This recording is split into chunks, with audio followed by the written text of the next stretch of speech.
Hey, how you doing? I want to talk a little bit about these 22 ammo facts. I put a video on about a month and a half ago, and I'm going to try to hurry up here because I just recorded a video and I keep going off on tangents, and the video ended up being 25 damn minutes long.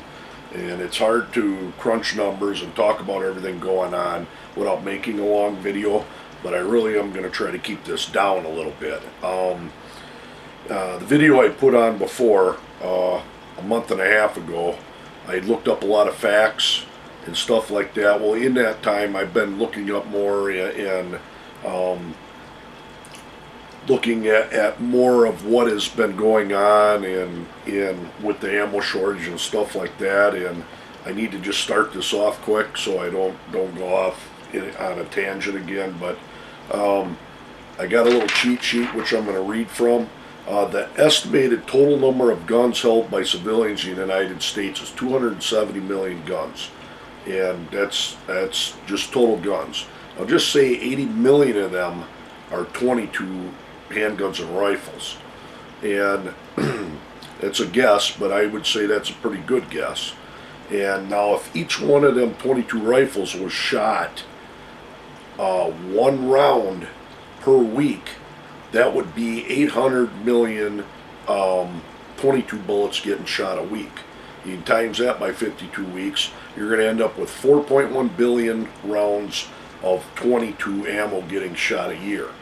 And manufacturers, as in my last video, through research and that, they can only produce 4.2 billion rounds per year, so they can barely keep up with the market. And if everything was just cozy and good, and everything was going the same, which of course everybody here knows it's not, I'm going to read farther down to describe exactly what's happening. The rate of private gun ownership in the United States is now at 88.8 firearms per 100 people. That's an awful lot of guns and rifles out there. The U.S., with 4.5% of the world population, accounts for 40% of the planet's civilian firearms, and so you can kind of see just how massive the gun population is in the United States. Now, in December, we set a record for criminal background checks performed before many gun purchases. That means the checks were performed, but that might not mean a gun was bought for them. But a strong indication of a big increase in sales, according to analysis by the federal data of National Shooting Sports Foundation, blah, blah, blah. The background checks that they were unrelated to the actual firearm sales, but the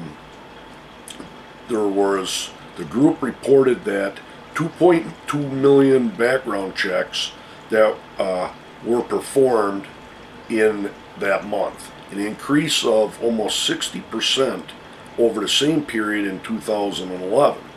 Now, the figures show that there have been 16,808,500 applications in 2012 for the end of November. And if all of them were approved, there'd be enough weapons to stock every member of NATO's armed forces nearly 5 times over. That is one massive amount of guns getting thrown in to the general population. And keep in mind, these manufacturers for 22s alone could barely keep up with what guns were out there, and that kind of disproves any theories of government conspiracy theories of they're buying all the rounds and they're gonna take them and hoard them so we cannot get them. And if you can find proof that they're doing that, that's fine, but I really don't think you're going to find any proof at all that it's just a conspiracy. But now, as far as that's concerned, I really, real quick, want to touch on as far as ammo purchasing. That last video a month and a half ago, I had 1,600 rounds. and I was satisfied. Well, of course, everything gets the best of people. I've been reading and stuff like that, thinking, well, I need more and stuff like that. and I got 3,000 rounds now.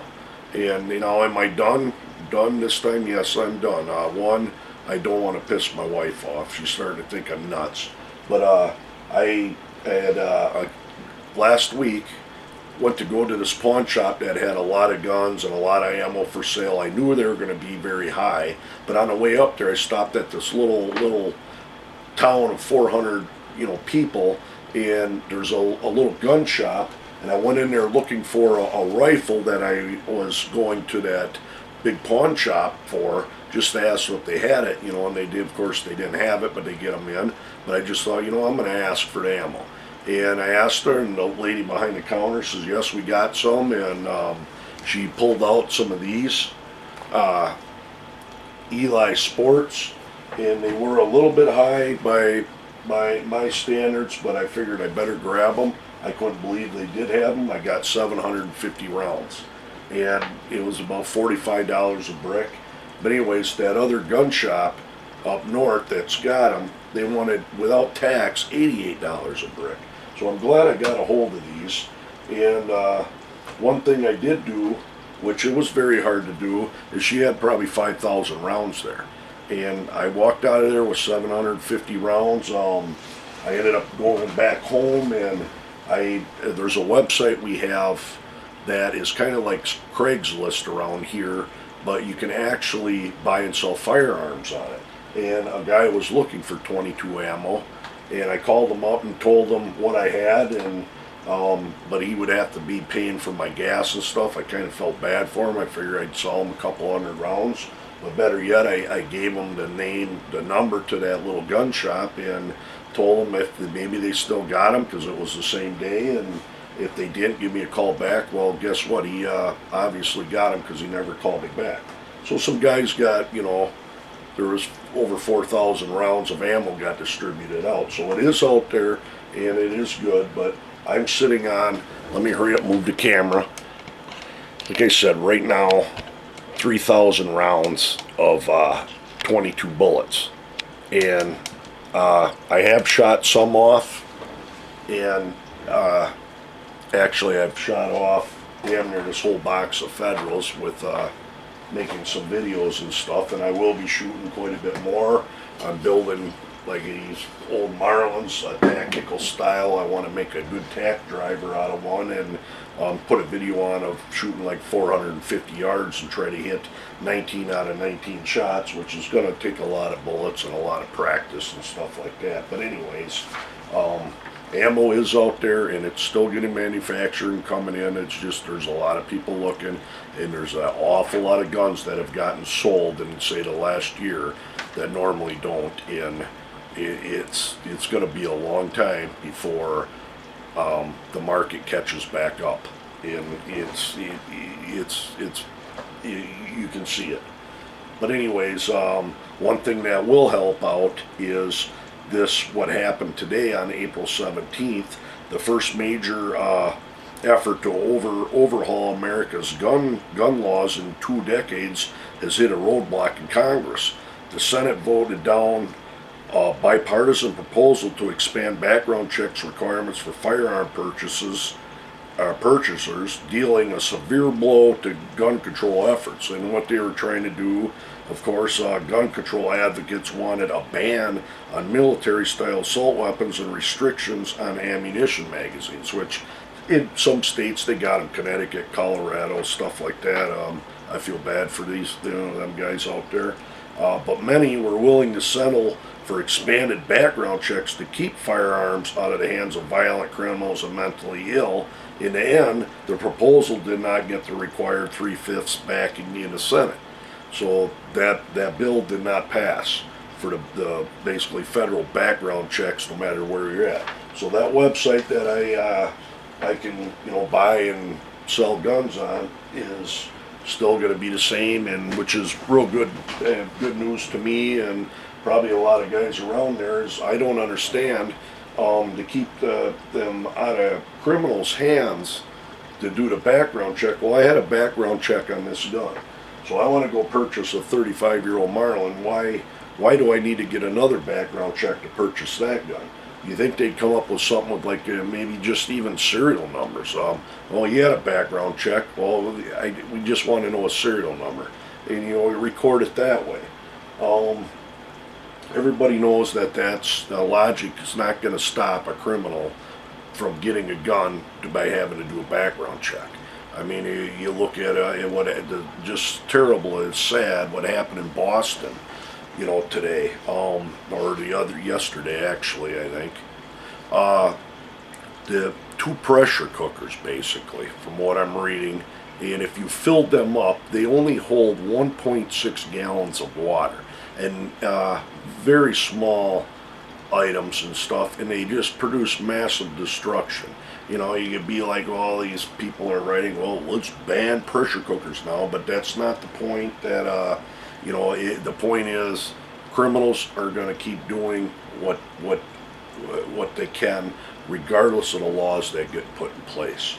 Is that any different than what it was back in the 20s and 30s? No, I think I don't know a lot about it. I've read about it. The worst possible mass destruction or killings that had happened, I was in the 1920s, and little was known about it other than the close towns around it. And the reason why that was because there was no media. And the way the media is now, I mean, you can read CNN Live on your phone everywhere you go and stuff like that. And yeah, they make money on this by promoting, or not promoting, but reporting on things that are happening. So it's a lot more in the public's eyes. But then you got a lot more naive people out there thinking that, oh, it's the guns, they're getting worse. You know, the chances are it hasn't been any worse than what it has been before. It's there's other ways around it. But anyways, back to the 22 ammo. The figures that I gave you is, I've been looking them up. I've been watching Gun Broker, Gunbot especially, every day. You cannot find 22s for under 30 cents a round, and it's been that way for the last month and a half. You'll see them come up for 5 cents a round. You go click on that website, purchase it, blam, they're out of stock right there. So it is still not getting any better. And a lot of people are still buying guns, and more, and it is going to be some time. But I frown when I read about government conspiracy and stuff like that, when it's us everyday guys stockpiling that are causing it. And yes, I am done stockpiling. Unless I make a lot of videos and I start weaning this pile down, and I get down below 1,000 rounds, well, I'm turning back into a hoarder, and I'm gonna get it back up there. I never again, for the rest of my life, will be less than, say, 1,000 rounds of 22 ammo. I'm never gonna go through that again. But I'm not gonna keep hoarding. I'm not scalping. I'm not gonna sell these for a profit and stuff. The guys out there that are selling them for $88 a box, a brick, I hope they end up being stuck with them, and the price they end up having to sell them for what they paid for them, and stuff like that. Nothing against them; they're out trying to make money, but that's part of the reason the big panic is, and stuff like that. They didn't cause it, but they're you know, capitalizing on it and stuff. But I guess that's a touchy subject there. But anyways, that, you know, as far as the facts and stuff, that's what I've come up with, and I will be doing more digging and with facts together, and monitoring and posting and stuff like that. And look for some of my videos with the 22s and stuff like that. I got slow motion cameras and testing different guns, and like I said, building that Ruger. But let me know what you think, but I suppose I better cut it off.